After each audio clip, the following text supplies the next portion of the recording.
Ժողովուրդ օրաթերթի լավատեղյակ աղբյուրները փոխանցում են, որ Մանկավարժական համալսարանի արդեն նախկին ռեկտոր Սրփուհի Գևորգյանի ձերբակալությունից մոտ 2 օր առաջ հակակոռուպցիոն կոմիտեի ներկայացուցիչները նաև Կրթության, Գիտության, Մշակույթի և Սպորտի նախարարություն են այցելել։ Նախարարությանը մոտ գտնվող մեր աղբյուրները փոխանցում են, որ նախարար Ժաննա Անդրեասյանին տեղեկացվել է, որ իր կողմից ղեկավարվող հոգապարությունների խորհուրդը համալսարանում լուրջ չարաշահումներ է հայտնաբերել ու կա պայմանագիր, որտեղ առկա է Անդրեասյանի ստորագրությունը։ Մեր աղբյուրները փոխանցում են, որ Անդրեասյանը խուճապի է մատնվել, կանչել է ԿԳՄՍ նախարարության աշխատակազմին քարտուղարին հասկանալու համար, թե ինչ պայմանագրի մասին է խոսքը։ Երկար ժամանակ քննարկում է եղել, որից հետո հակակոռուպցիոն կոմիտեի ներկայացուցիչները հեռացել են նախարարի աշխատասենյակից։ Իսկ արդեն 2 օր անց Անդրեասյանի ամենամտերիմ ընկերուհի Սրփուհի Գևորգյանին հակակոռուպցիոն կոմիտեն ձերբակալում է, ինչից հետո գրավի դիմաց նրա նկատմամբ տնային կալանք խափանման միջոց է կիրառվում։ Ուշագրավ է, որ նախարար Ժաննա Անդրեասյանը լինելով Մանկավարժական համալսարանի հոգապարությունների խորհրդի նախագահը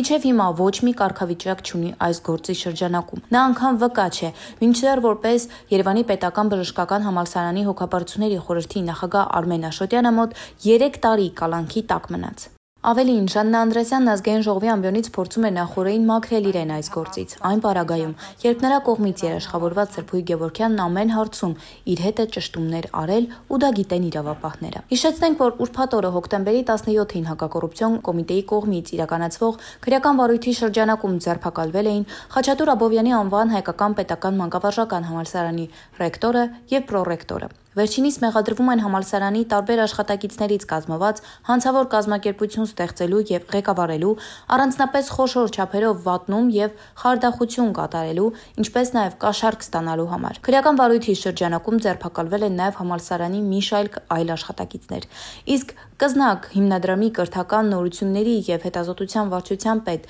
սկանդալով հայտնի Լիլիթ Մկրտչյանը նշանակվել է Մանկավարժական համալսարանի ռեկտորի ժամանակավոր պաշտոնակատար։